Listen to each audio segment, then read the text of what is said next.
So I want to start us off by just introducing ourselves. I think we want to know who's sitting at the table with us. So my first question is not going to be a normal "what is your name," although I do want you to say that part. I want to know, what have you accomplished despite any resistance to your success as a Black woman? Okay. I think we went straight in. Right in. So I think I want to start with Layla, and then we could just go around. Oh. I mean, honestly, I try not to keep track, but I just try to do as much as possible. I feel like I was put here to be a nurturer, to help people. So I teach. I feel like I help people through my art, through music, through dance, through visual arts, through donations and charity work. I feel like I've had to overcome a lot, so I want to help people in the way that I would want to be helped. And your name? Oh, and my name is Layla. Okay. So I am Liv. I am one of the Black Smile directors.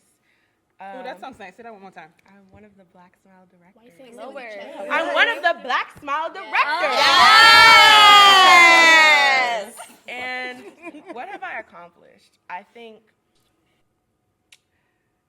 feel like I've accomplished so much. We always look at like the big things, but I feel like just the fact that I'm still here today and I'm sitting in this seat doing this film with you all is a major accomplishment. To be able to collaborate with someone as amazing as Toya is a great accomplishment. I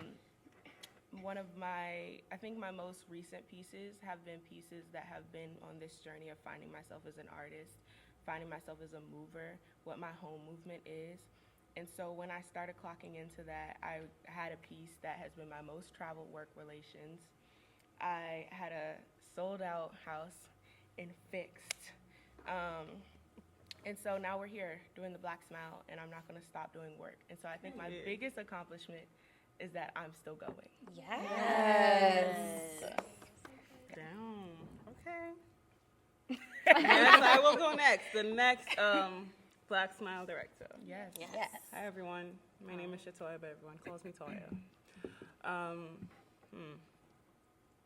I think it's easy to like list out all the things we've done as artists or as people, like list down all of our accomplishments. But I think my biggest growth spurt, I would say, and I would consider that my accomplishment, is standing up for myself and standing up for other people. I came here 6 years ago, a little island girl. Everyone in my country is Black, right? So this racism thing I never experienced.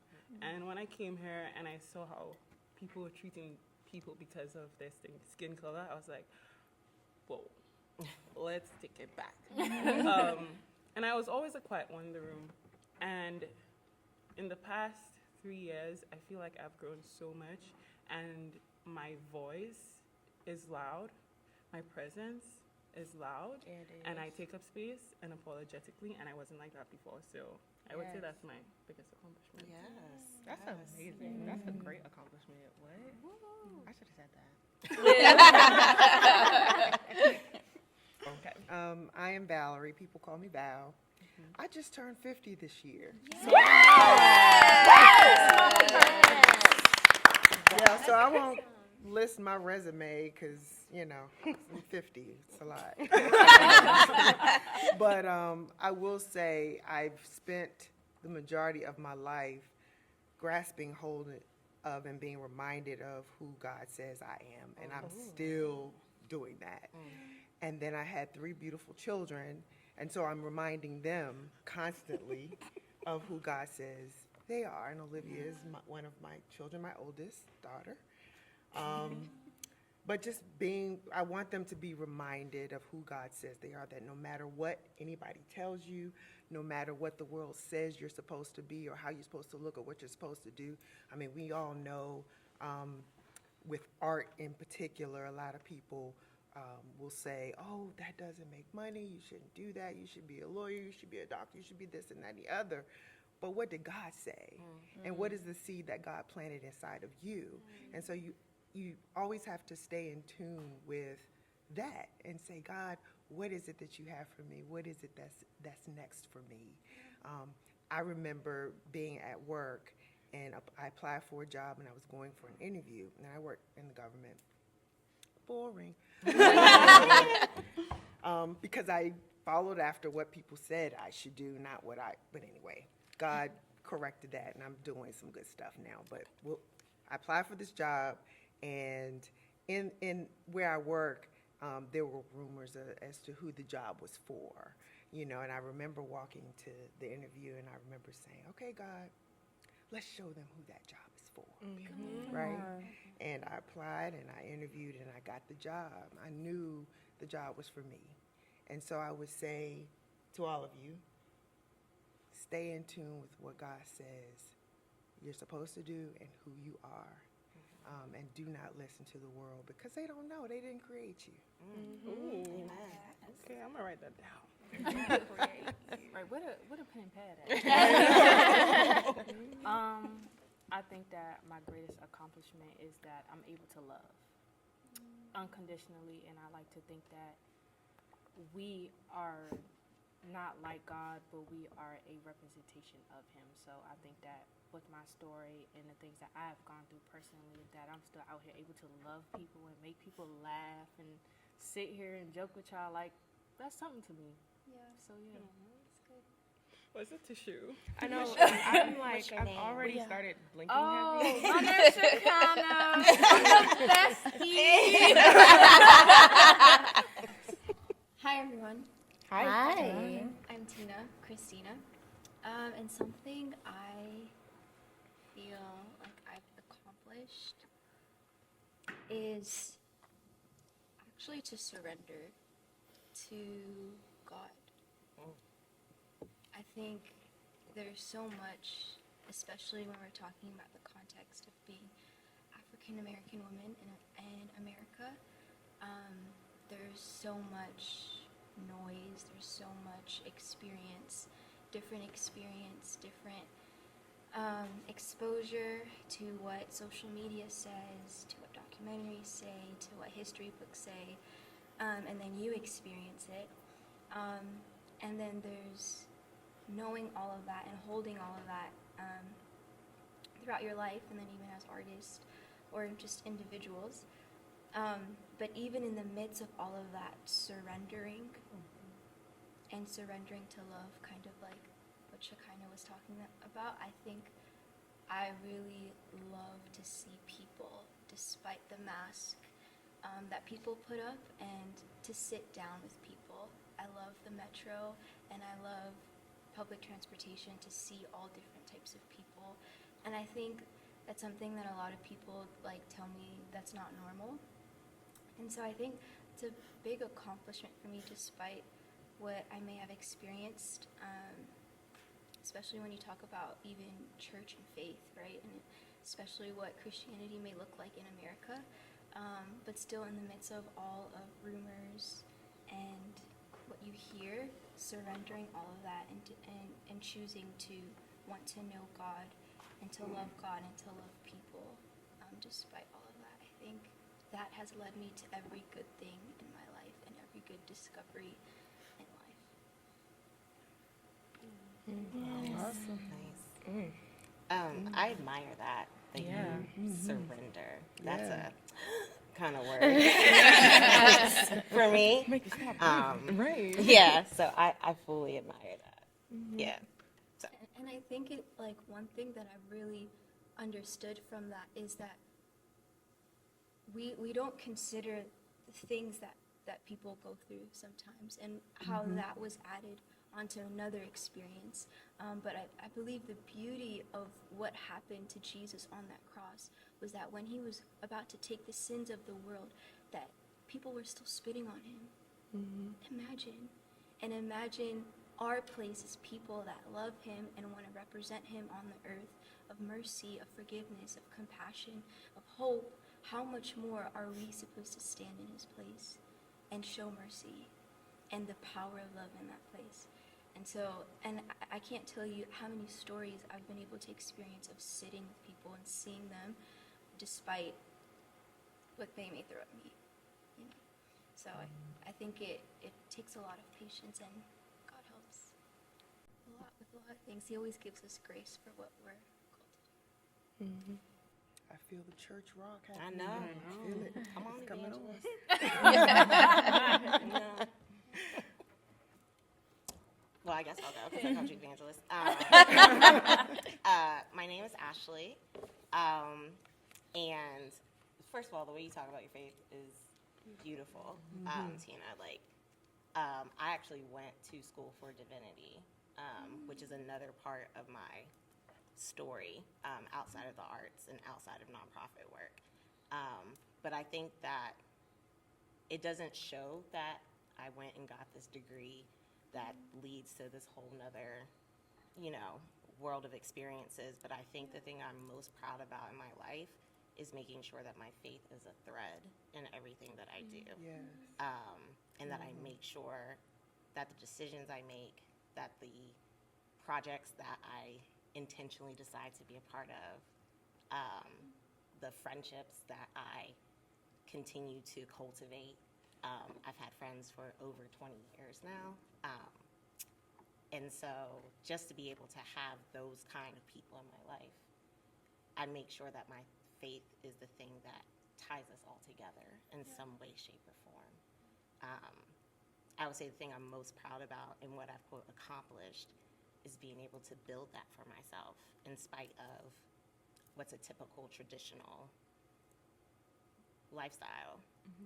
Like my family's a very typical traditional family, like 2 kids, 2 parents, everybody went to college, brother got married, got kids, we did have a dog, like all of that. Like, we were all those things, and here's Ashley doing what she loves to do in spite of, so when you gonna buy a house, so when you gonna settle down, like when you gonna have a +1 at the table, like it's like, well, I don't know, when am I gonna book my next vacation?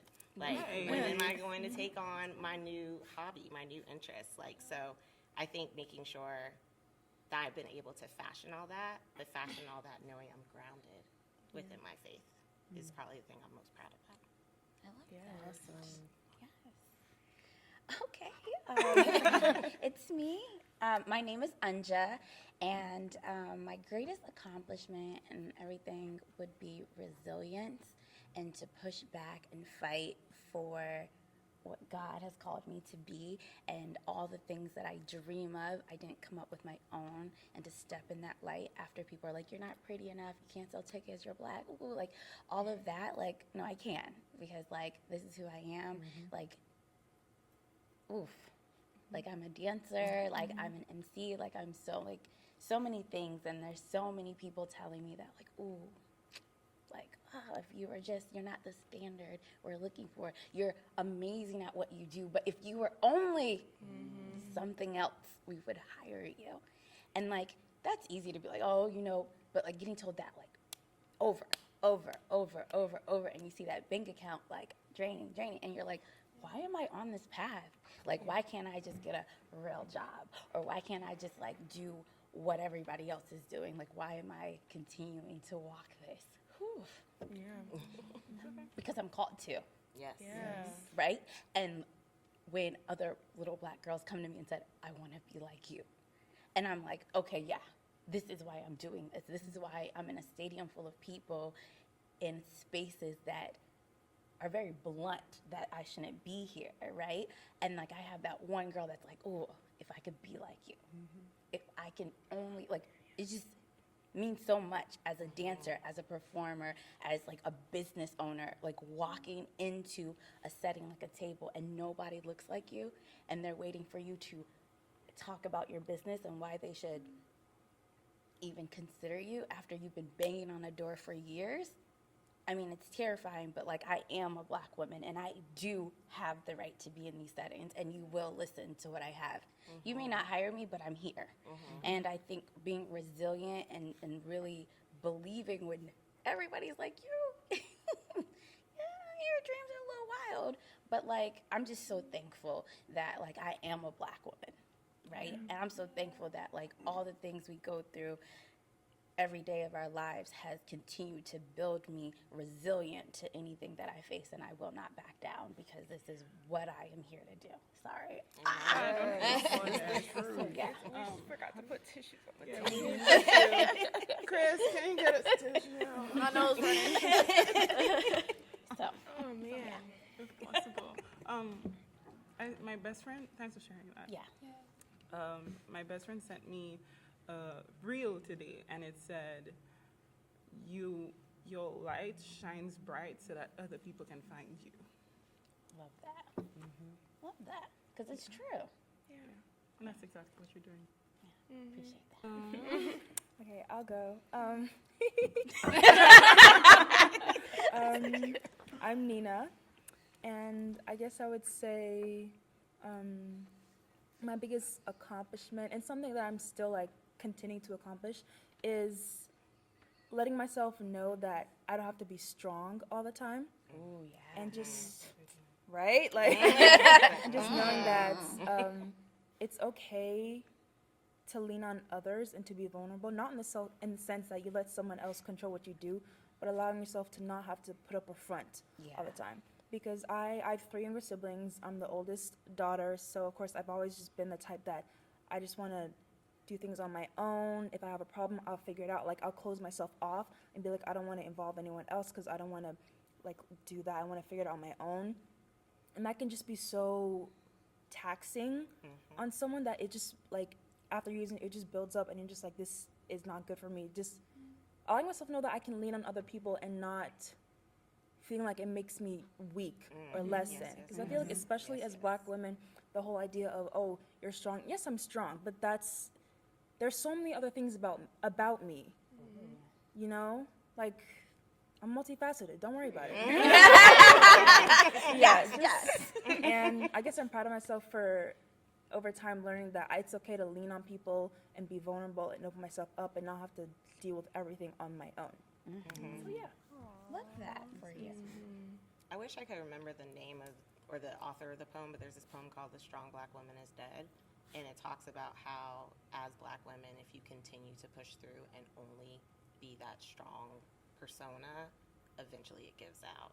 And so it talks about how to give in to not being so strong, not because you're weak, but because you deserve rest as well. Yeah. And I love how Nina started out saying, I'm still learning this. Yeah, And I because feel that's like all of continuous us, thing. are Absolutely. still accomplishing. Surrender. So that's the word. For real. Oh, I guess it's my turn now. So I'm Ariana, and I feel like my biggest accomplishment is staying true to myself and choosing things that make me happy. So I didn't go to college, and I didn't want to go. At least right now, my mind may change. But it was like, people like, okay, you don't want to go to college, what do you want to do? All I want to do is dance. And people like, so what's the plan B? And I was just like, oh, nope, it's none of that. Just, we're going to get there. I don't know how, don't know when, but we're going to get there. And I'm okay with that. Yeah. Wow. Okay. If you could say one thing to other Black women creatives, what would it be? Don't minimize yourself to these white institutes. No, come on, because I currently go to one. looks around. I really don't care. Yeah, don't minimize yourself. Like, I think we can both agree, coming here, this school is very postmodern, and they are not very open to things outside of what they think white postmodern is. So coming here and being like, oh, I'm finna vibe out. They like, what is this? And they tend to put people in boxes. And, you know, one thing me and Liv not gonna do is be in no box. I don't like boxes. That's right. So, because my God is greater than that. And he didn't put me in no box, so why would I put myself in one? Yeah, I would say don't minimize yourself. That's so good because I don't think there's enough conversation about, or at least until I came in college and had conversations with the 0.5 of us here at the Black women. I think I didn't realize this until then that like when you are doing your art, I think this applies to any art form in a college institution, whatever environment, you're doing your art for a grade. And so for once in your life, you're actually doing it for the pleasure of others. And it feels wrong. Like it feels dirty. You know what I mean? Yeah. Like for lack of better, it just feels disgusting. And so it took like so much, and I'm talking to my sister about this now too, because she's starting to go through the same thing. It took so much of me being like, hold on, like, what is the way that I like to present myself in the art? It took me literally, like, when I tell y'all, the last semester of college, my last semester, I had we were sitting in studio together, breakout moments where I'm dancing. And it's still happening. I literally boohoo cried in her chest the other day after dancing because it felt so free again. I'm not gonna it felt so free again. And so it's just like, I wish that they would just like, I don't even know what I'm trying to say. I just wish that artists would understand that you don't have to stick to what this person is telling you what to do. And they'll say, oh, find joy in the way that I do it. Find joy in the way that I express myself. It's like, no, I'm going to find joy in the way that I express myself. The way that I'm finding new things, like things that I used to do before that when I came here was like, it just left my mind. Like I was telling Tina the other day, like praying through dance. I came back to that and it felt like, yo, this is home for me. That's so powerful. Yes. Because like I have a focus in like choreography, and I was just telling my brother, who's an artist as well, that like as much as I do love my degree, I feel like they kind of broke me as a choreographer, because I feel like my choreographer was more true and more authentic to what I had going on. And when they placed their great education and teachings, it made me fit their style, my college's style of what they thought was good. And it's really hard to go back and find home. Yeah. It's hard. I think that would be my one word. Find home. At least I can speak to dance artists. Find your home movement, because that place, that's the zone right there. That's where everything comes flooding to you. I feel That's like the truth. it just comes like, That's a seed.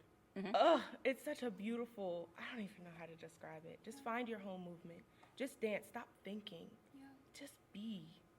But that could be with any artist, though. Yeah, Like, true. find your home, like whatever you do. Yeah.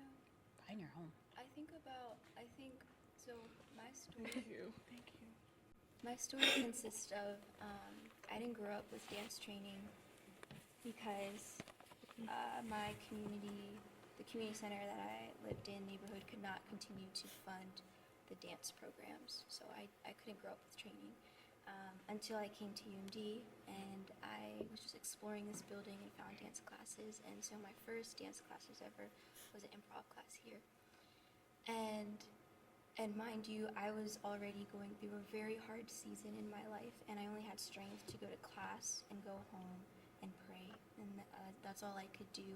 And I was actually an encounter through prayer with God, where God asked me I just saw the Father's hand reach out to me and say, dance with me. And I look back, and that's what God said to do in a hard season. This won't make sense, I promise.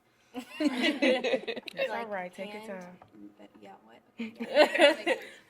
And it was from that place I was like, God, and I went through scripture to see, like, God, you're in dance, like, and found him all over it. And I was like, I want to learn how to excellently dance for you. Yeah. And it was from this heart motive. I remember I was leaving the bathroom, and I heard God's voice tell me, you never missed out. And I was like, God, like, That's so good. I'm like, I'm in class, and I can't do pirouettes, and I can't do extensions and I can't do this and that. But I know what led me here was an encounter. Yes. And it was an awakening. That's cool. That I'm a daughter. I'm here on purpose, that there was a predestined time for me to be here, and because society needed a Christina in this time of history. And so that was my pursuit, to go and get training.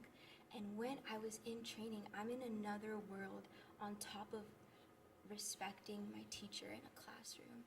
And so on top of what teachers and choreographers are teaching me, I'm having a whole other conversation that emphasizes my fingerprint. And what I mean by that, there's no other space that I've learned that when I'm with other dancers, I really see, I'm reminded that every single person has a different fingerprint. And it's in that space I realize, oh, like, I'm not supposed to dance like that person, but actually the way that my fingerprint swivels to the left right here and doesn't right there, and Ashley's fingerprint may swivel up here and not down here, is actually what makes us and our stories. And if you think about it, fingerprints are not above one another. Like, her fingerprint is not better than mine, my fingerprint is not better than her. But in reality, it contributes to this beautiful image that reminds us we're humans and we're alive and there's breath in our lungs.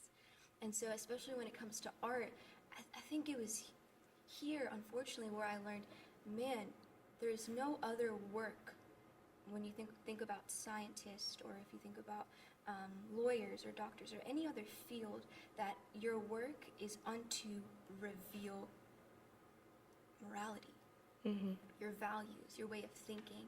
And while there may be right or wrong, but I really think, what do I want to say?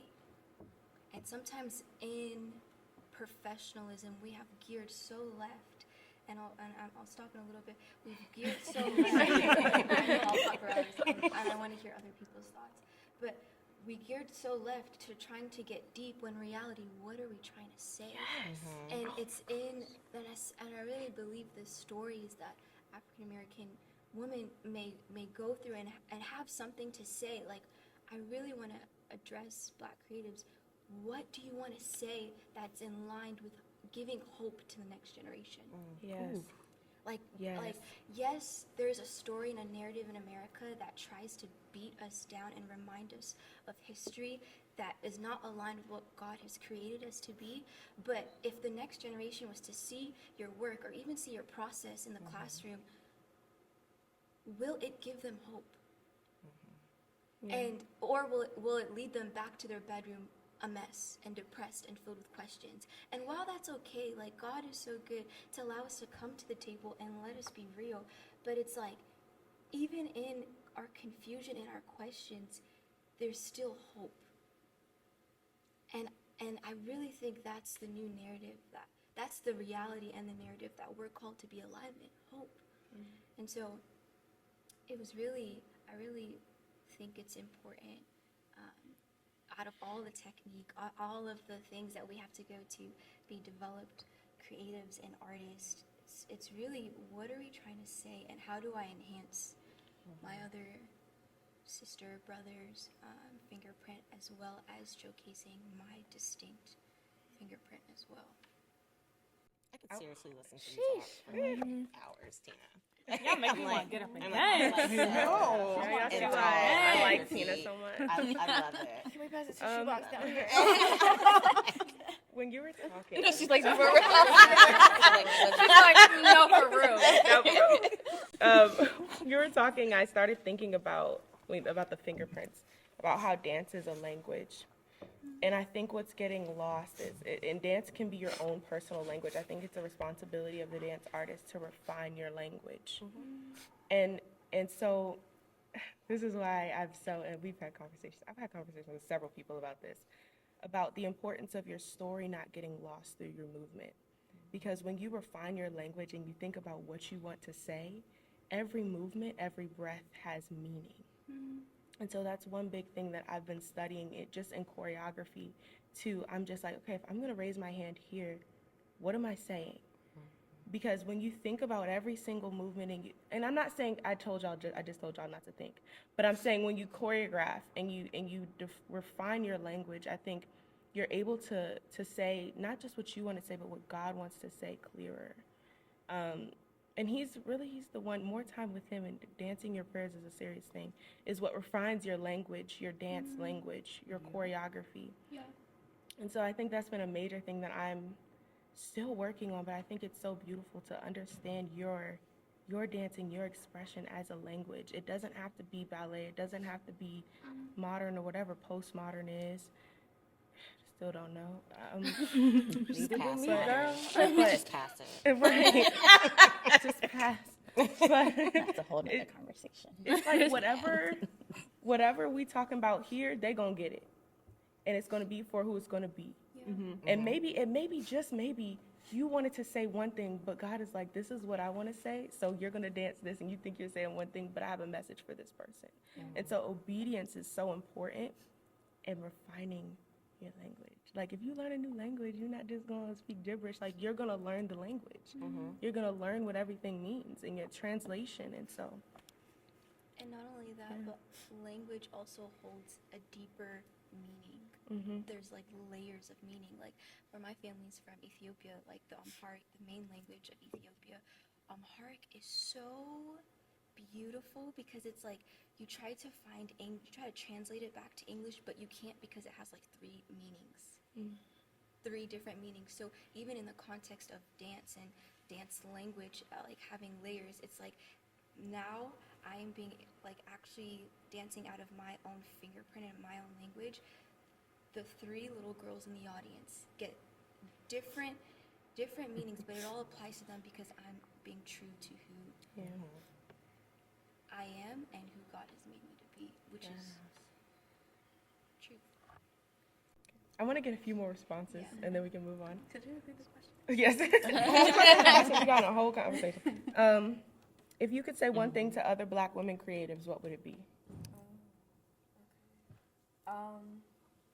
I guess I would say, and this is more so from what I've witnessed and experienced as a teacher, I would just say that even though it's a competitive like arena, it's not always a competition, and that there's space for all of us, and that you don't have to be like,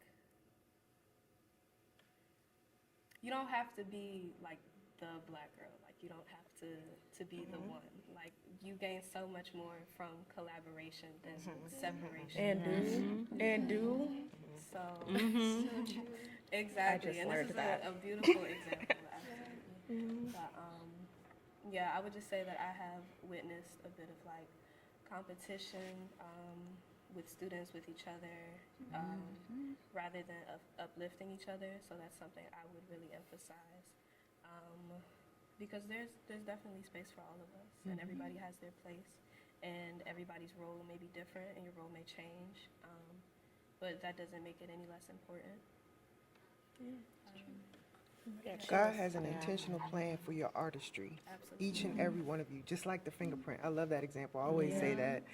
He was very strategic in designing you, each one of you.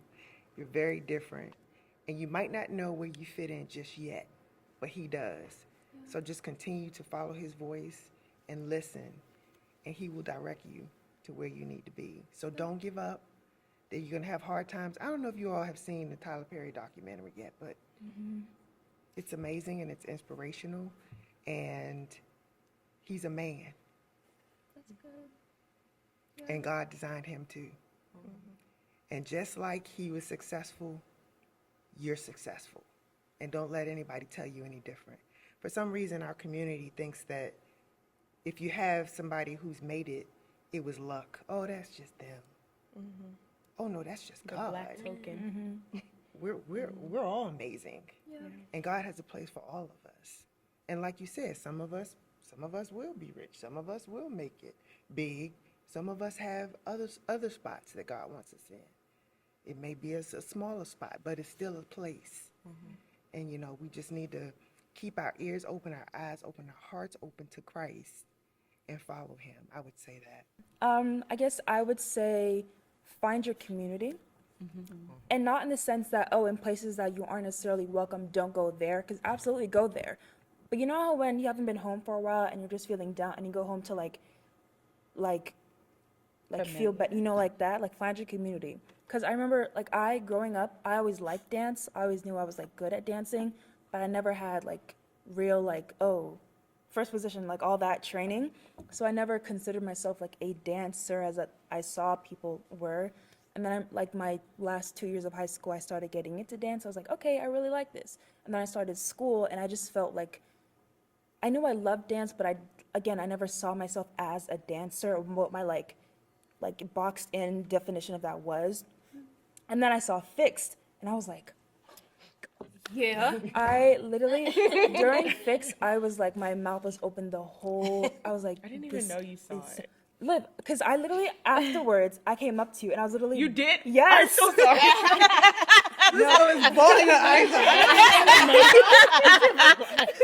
I don't expect you to remember, but I was like, I didn't even expect to like just give my whole life story, but I was just like, okay, I guess I'm just talking, and I couldn't stop. But I was just talking about how like, I remember. Okay, go ahead, sorry. I was just saying, I always like dance, but never felt like I could like was good enough because I never had training and da. And I don't even remember. It was all such a blur, but you were just like, don't worry, and you were just like, what did you say? Oh, what did she say? She was like, she has more projects and stuff. And from that point, I was like, I have to work with her. I was like, I don't care what I do, I have to. So when I saw the Black Smile, I was like, I'm getting on that immediately. And thankfully, I'm here. So yeah, I just felt like I just needed to come into this space where you didn't have to have all the training in the world or to have the perfectly straight leg or the pointed feet, which even when we started rehearsals and you would say, just get in the circle and dance, I was so nervous. So I was like, I have to make sure my leg doesn't go that high, my foot can't curve unhumanly, But then after a while, I was just like, oh my gosh, this is such a vibe. Like, I just love this. It doesn't have to be perfectly pristine. I don't have to be like a Russian ballerina. I can just, Seriously. Yeah. I can just allow myself to dance because dance doesn't have to be, it's not a math test. I shouldn't be stressing over it. It's just allowing myself to feel the music and live. So yeah, thank you for that. What's Fixed? You're not so serious right now. Okay, for the film, I guess. Yes. I forgot the important note. Right. Fixed was my last production. It was a 30-minute production based on a New York Times article that my mommy sent me. And she said, you should make a dance about this.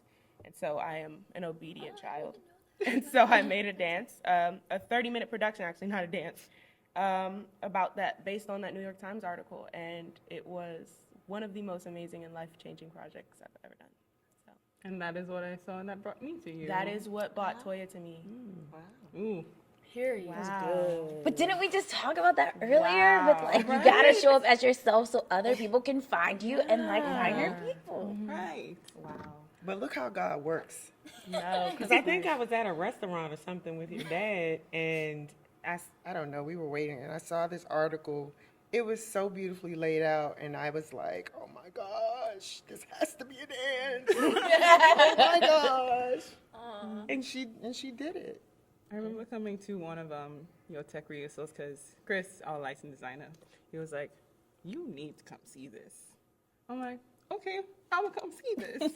So I sat in the rehearsal and I watched the entire thing. And the thing that popped out the most, like, yes, the choreography was amazing, storytelling, amazing. Like, it was a strong story, but the way Liv spoke to her dancers, I was like, I want to meet her. So at the end of tech, I switched over. I'm like, hey, my name is Shartoya, and I really love your piece, and I'd love to work with you. So can you just put your number in my phone? and I'm like, I don't know who this girl is. You're bombastic side eye. Listen, when I'm in the zone, I'm in the zone. I don't know. All I knew who was in the room was Chris and everybody else that needed to be there. And so when she came up, I was like, was she here this whole time? But It's this girl. Security. But I'm so glad I put my number in your phone. We're all glad.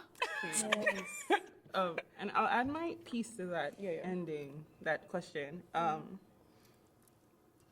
It kind of ties in with Nina's response about finding your community. But I want to go even deeper, and I'll say, like, finding yourself and staying true to yourself. I feel like life, you will always be finding yourself, right? Period, point blank. But staying true to yourself, staying true to the seed that was planted in you, staying true to where you come from, and being from another place and coming to America, I'm like, there's so many things on the outside that just want to seep into me, and I'm like, I don't want that. But I feel like I should be taking it in. So, like, there's this battle that I've been experiencing for a while. And I found it, like, I found my seed again when I designed FMFA. So FMFA, if we go into this, we're going to be here all day. The last show. Right. When I designed FMFA, I put myself and my Caribbean background into it. There's this thing that we do in the Caribbean, like, we make everything work with what we have. Like, this production of the Black Smile, like, I do not have. Oh, my hand is sweaty, or I would hold Mine yours. too. My mind's sweaty too. That's okay. We have tissues. All Yes, the tissues. yes. Go there. You can cry. It's okay. Yeah. Oh, it's coming. All of this, I don't have back home. But I still do my versions of it back home. So, what I was saying was the seed, finding that seed again and staying true to that seed. Yeah. Wow. I need water. Right there for you. Okay, I think that's yeah. All right. A good place to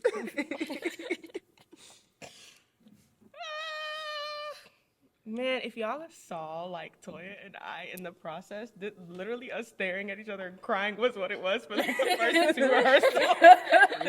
What should we do? I don't know, but you're amazing. No, you're amazing.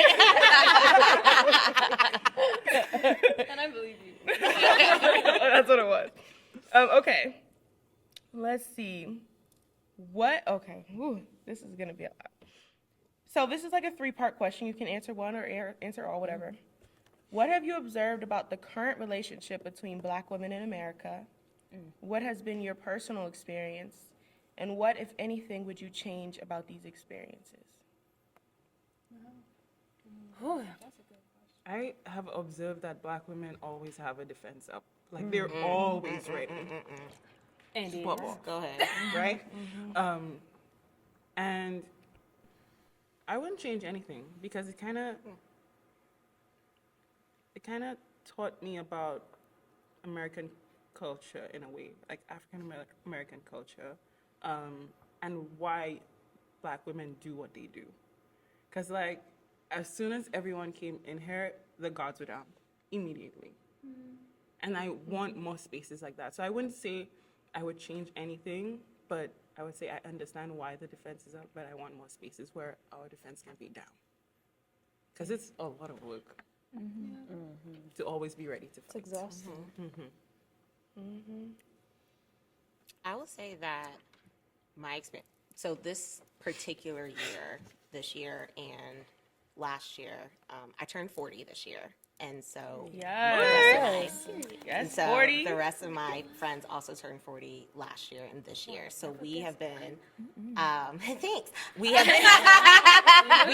Never guessed it. we have been, a core group of us have been intentionally cultivating each other to make sure that each other stays authentically as who they are, and that we can call out each other in those times when it's like, you're losing it, you're falling off, you are becoming defensive, you're forgetting who you are, you know, things of that nature. Because we've been friends since college. These are friends that I've now had for 22 years. And it's like, you've been my friend longer than you haven't been my friend. these are Black women that I want to be in spaces with. And we don't all live here either, which does make it difficult sometimes to find your community and stay within your community. But the intentionality behind it is something that I think is not always valued among us. I think let me rephrase that, the long-term commitment to intentionally cultivate each other is not valued, I feel, among Black women. I think I hate it when it's like, and on social media is such a bad example, but on social media, there are like the 60-second like social media influencers who say like, you know, like manifest your great self, woman, and like go ahead and be your inner goddess and blah, blah, blah, blah, blah. You get the 60 seconds and you get nothing else after that. You have no steps, you have no guidance, you have no mentors, you have no one checking on you, you have no one holding you accountable. 6 months, 6 years, 6 decades from now, you just have a spurt. And it's up to you, it feels, to do it all on your own and keep that fire going, which turns into this defensiveness, which turns into this strong character that you have to be. And I've learned over the years, especially with my core group of friends who are my family, like, I love my blood family. I love the family that I intentionally chose. I couldn't make it this far without them. With knowing that this is a community that has been intentionally built, and we are intentionally building it to remain friends until we have another 40 years on Earth together. We have to pour into each other, and we have to pour into each other even when it's not going to pour back into us. When it is not my season to get poured into, I need to be okay with that. When it is not my turn to be recognized, uplifted, encouraged, I need to be okay with that. When it is my purpose and I have the resources to give, to pour in, to do extra for X, Y, and Z person, I must do that. Period. Not if I could, or, oh man, that'd be so nice too. I must do. That's it. Period. I must do. If my friend gets a call from that doctor, I must go. Period. Which is something that's happened this year. If I am in need because I can't get out of bed, I must receive that phone call that my friend has been trying to give me for the past 3 months, which is also something that's happened this year. So just knowing that when it is your turn, it is your turn. When it is not your turn, it is still your turn to give, even if it's not your turn to receive. And I feel that that's truly missing among Black women of all generations, I feel. I don't want to just be like, among this young generation, because I think that's ridiculous, but like, I mean, I don't like the rhetoric of like generation blaming. But like, I just feel it's missing. It was like, well, I need to be able to get mine. I need to be able to have my turn. When is it my turn? When is it my turn? And then you start the crab in a barrel situation. You start trying to pull each other down and be like, well, if we all gonna be mediocre, we all gonna be mediocre. You know, if we all gonna go, we all gonna go. Right, we all gonna go, but you just might go like 6 years earlier than me, which should be fine. I should not be upset, because if we are still tied together through a common thread, through a common community, I will get there too. I just won't get there 6 years before, you know, but still send me a plane ticket. So I think, and I'm not sure exactly how I'm answering the parts of these questions, but I think that it is extremely important to know when it is your time to give and your time to receive, and regardless of which one side you're on, be open. Especially when it is your time to give, because any excuse that you allow, any thought that you allow come into your mind, like, I can't do that, I don't have the time for that, they're always asking for, there is a reason and a purpose as to why that community is coming to you and why you are part of that community. I think that's a perfect time to switch to our last question. And open up. You know, I was hoping you was gonna say that. I did not want to reach across the table. Well, while Toya is doing that, I do want to. I want to say one Yeah, a last little bit thing. parched. This process has taught me so much because I told Toya, I've told her probably like 3 times now, I don't collaborate with people. I'm not a collaborator because I don't trust easily. And this process, if anything, has shown me the power in collaboration. And so I want to thank you for coming up to me, even though I side-eyed you and up and downed you. It's like, no.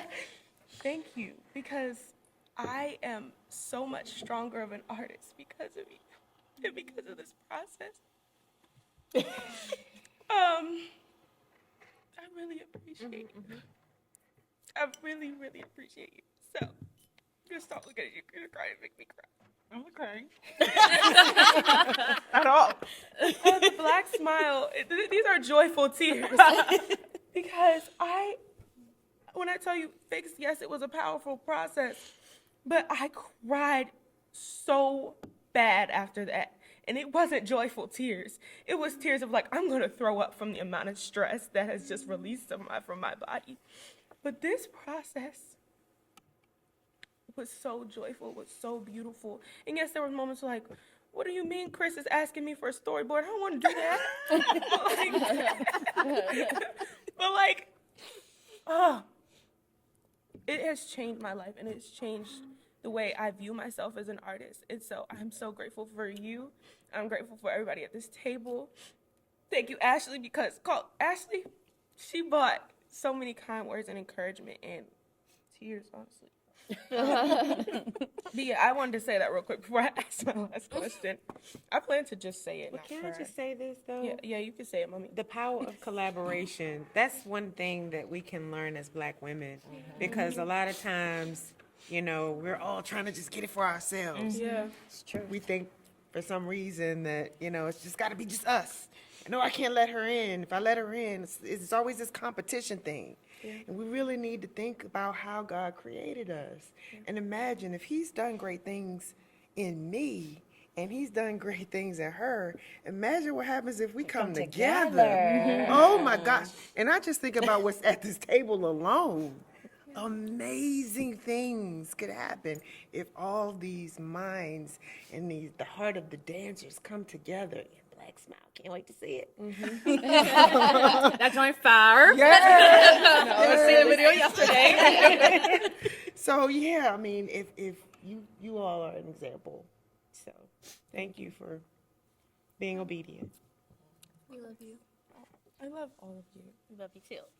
Okay, Before we go on, Oh, I go want to say ahead. a little something. I want to say so many things at the same time. No more, so just Then look over there. So coming into this dance space, because I'm a design student, right? Design is, and choreographer. You are a choreographer. yeah, but a design student in this program, the design students and the dance students, they don't really mix, And they don't. right? And the fact that we crossed paths on your last show here Yeah. was crazy to me. This entire thing literally feels like a miracle. And at first, like when we started choreographing together, it showed me so much of myself. Like you showed me so much of myself. Like you were literally a mirror to me. And like the way I choreograph versus you, and I'm learning things from you, and you're learning things from me, and like this continuous circle that we have going on. It's so amazing. I don't know how to put it into words. And in this short time, because it's like, what, 2 months we did this so far? Well, that we've been working on Black Smile has been 5 ever, but Right. version number 3, 2 months. In these 2 months, I feel like I'm another half of your brain. Whenever you're up, like we're like a, It's perfect. yeah, it's like It's been a like machine. insane. Yeah. I didn't even know you before. You come in Same. finishing my sentences, and I don't know, it's weird. To come into a room where majority of the people that were in this dance space knew you, and they showed me the same respect that they showed you, that was, I don't know if I've ever, like, again, I don't know how to put it into words, but I want to thank you all for that, because especially, like, Black women were like, oh, she's okay, so Liv, what were you saying? Like, y'all would literally ask me questions, like, not instead of Liv, but whoever was there, y'all would ask the question, and that would be the answer. No going to Liv to, like, double check. And I respected Liv that. didn't know the answer. So, Girl, neither did I. I did not know the choreo. I needed help. so I'm very thankful for this space, especially in my last semester here. One before the last. But this semester has been very hard for me. Like, again, not seeing defense. Like, I feel once I come into the space, already, right? Yeah. And to always have, like, a consistent Monday and Wednesday, a space where I could just ease off was so beautiful. I'm gonna miss that. Same. We gonna need to have daily, Check-ins? weekly, Yeah. something. We You need said something something. about the family dinner in the See, chat. that was me, But- 'cause I love to okay. I was eat. like, something about family dinner? So where we going? Maybe we could do an after. Okay, maybe we should talk about this. After the film. Okay, so to close out, I want to ask, what has been your source of joy when your purpose and your drive has been viewed as a threat? Can you say that one more time? Yeah, let's run it back. What has been your source of joy when your purpose and your drive has been viewed as a threat? You got your answer? As of recently, this has been my source of joy. Like what I said earlier. Just a space where I can come and just, like, everyone has had their day, and they literally, like, leave it at the door, and they come in, and they're just, like, themselves. Like, whatever you get today of me is what you get. And the fact that everybody could have respected that in that space was amazing. So this group, this Black Smile process gave me joy as of recently. I think home. I think I'm redesigning what home feels like for me now, growing up now. I got my own house and stuff, you feel me? Adulthood. Right. I think I'm really redesigning my space and what a safe space looks like for me. And to know that, like, I can go home and I could drop all my stuff at the door and just sit there and cry for 20 minutes if I need to. Like, I think that's joy, and I could go home to a meal. Like, I could go home and joke around, my humor. Like, I just feel like after a long day of being here all day and having people smile in my face, and I'm like, hey, hey, girl. Like, so I just think going home to sometimes nothing but everything, it feels refreshing, and it's just like, whoo, child. So, yeah. I think my source of joy, I know my source of joy, has been hearing the voice of the Lord. I have been begging to know his voice again. It's been this period of like, God, I can't hear you. God, am I supposed to do this? God.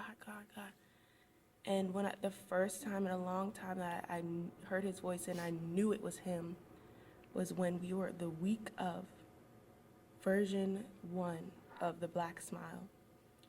And he said, this is not what we talked about. Oh, this is not what we said.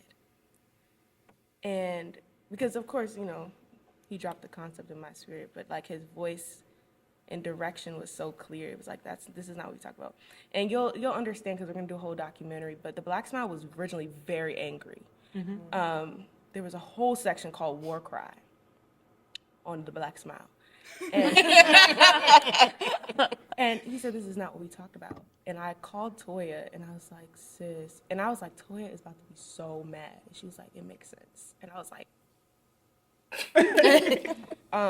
but hearing his voice, even now, like projects to come, I've asked God, what do you want to say? Like, I'm done trying to figure out how to make shows and do this stuff by myself. I have nothing to say. You have everything to say, so tell me what to say. Like, what am I doing? And so I've asked God, and to just miraculously, like, see, it never fails to be so amazing to hear the voice of God, to see the vision, that it never fails to be so amazing. And so to see him just drop it in my spirit, to see, like, I could be looking at Layla right now and see the whole show behind your head, like, it's crazy to me. Like, and I'm just like, wow, God. And that's why sometimes y'all see me staring into space. But anyway, that's not the point. I think that has been my source of joy, to be able to just, it is a secret. It's my place. And it's everything. I hope that made sense. It did. Yeah. Okay. And even just for those who may think, oh, this doesn't apply to me because I don't know who God is, or I don't know what God is, or I'm still on the discovery of who I am as an artist, or who is God. When I thought about that question of even the narrative in America and just being an artist in general as well,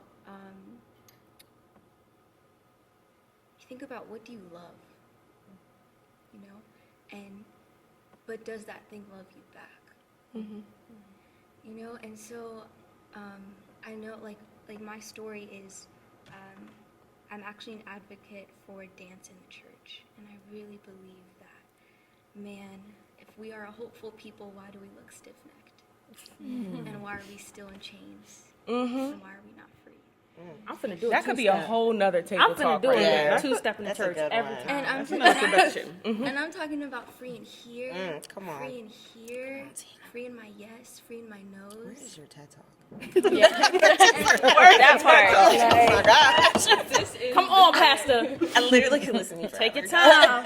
time. This is it. She said this right here in this moment.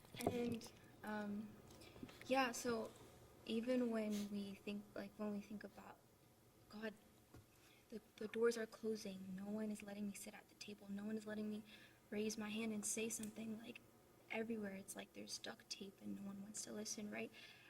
I'm reminded of the verse where it says, greater is he that lives in me than he who's in the world. And it's not to say I'm better. That I think sometimes we get out of context when we look at scripture, especially when it's spirit, it's life. It's not, oh, I think it's this, and I'm gonna apply it to my life because I think that's cute, and I'm gonna put on a mug, and yeah. But it's actually like this right here is actually a palette in which I'm called to create. You look at the first verse in scripture to unpack why we've just been talking about God and purpose throughout this whole table talk, is because it says God created. And therefore, as creation, we're called to create.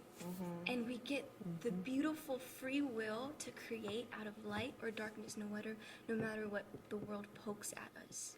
And let's just hope, as Black women in America, that when life pokes us, light comes out. Period. Gina! Say it one more time. Say the sentence one more time. Say that again. I'm not even kidding. Say that sentence one more time. She's like, hold on, let me think. I'm so serious. I really hope light comes out because light overshadows darkness. Yeah. And nothing can beat light. Nothing. And so even when life is thrown, That was good. people pass away, right? They're confused questions. You fix your eyes on the one thing that actually loves you back, who actually died for you, who actually has a purpose for you, who was a man. And he said, and he wanted to know exactly what we would go through as women, being Black. All of the things that you struggle, all the things that are part of your story, he himself went through that very thing so that you could have understanding in him and that you could follow him with your life, with your art. And life pokes at you a lot. And it's very heavy and there's many questions. And it gets really heavy, even in the beauty of community. I know all of us feel alone, you know, but there's one that never leaves. And maybe that's why he's invisible. I would say that my sense of joy is bringing out joy in others, and I would say searching for community because I don't necessarily feel like I've found it yet. I feel like it's because I've been isolated for so long, and eventually it led to like self-isolation because, like we were talking about, Black women are often put in boxes like, oh, you're bougie, oh, she's ghetto, she's ratchet. Like, I was raised totally different than most of the people I know. I'm Afro-Latina. I was raised Muslim. A lot about my upbringing is very unconventional. So even when I came in here, it was almost like uncomfortable how comfortable I was. I felt being here because I was just like looking over my shoulder like, okay, who's my op? Like,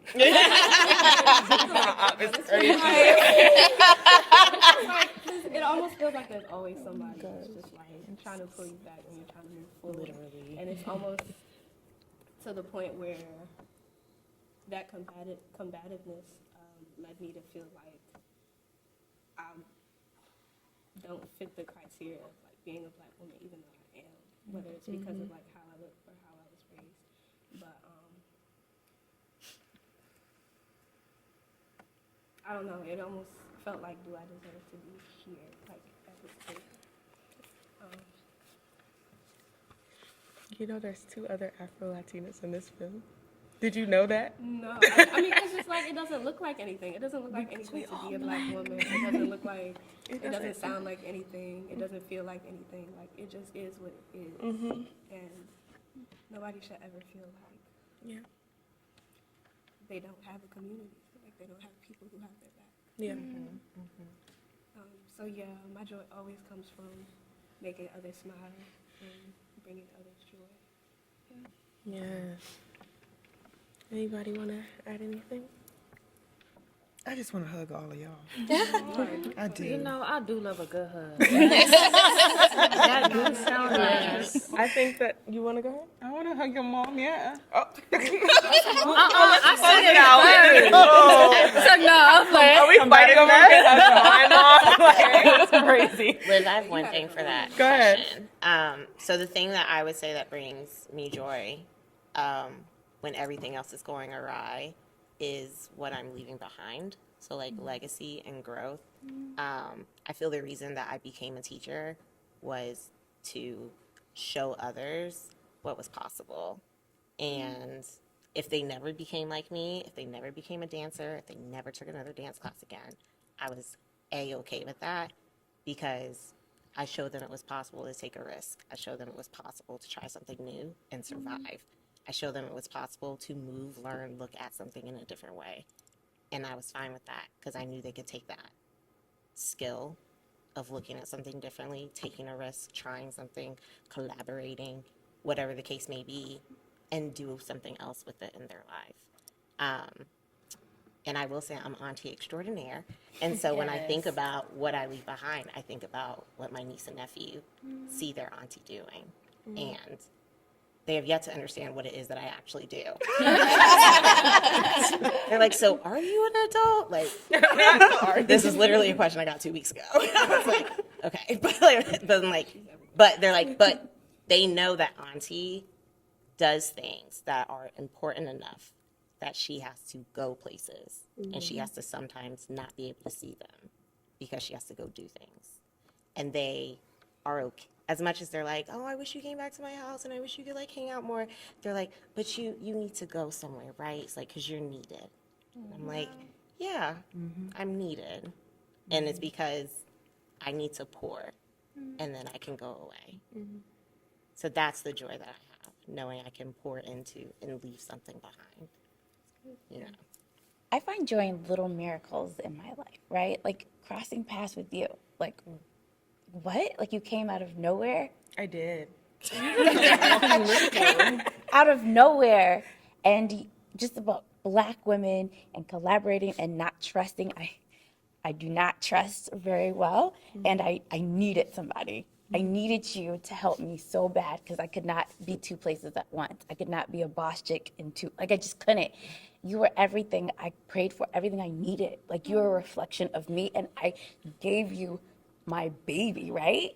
And I trusted you, and I had to give it all to you because I couldn't be there and do two dreams at the same darn time. I never questioned your ability to handle what I put on you, and I am so thankful for you.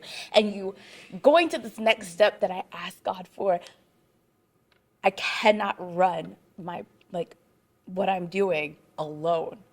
And because you did such a great job, I'm able to be like, oh, I can trust other people to love what I do and put into this world. And it's because of you. And I'm not joking. And like, I've never told you this, but like, I needed somebody, and I didn't want anybody. I did not want anybody. Because like, I worked so hard on this project, and I just really needed somebody to take care of it when I couldn't be there. And you were everything that I needed. And like, now that I'm on a whole different level, okay, you're still blessing me with things that I need that I didn't even, we'll get into that later, but I'm so thankful.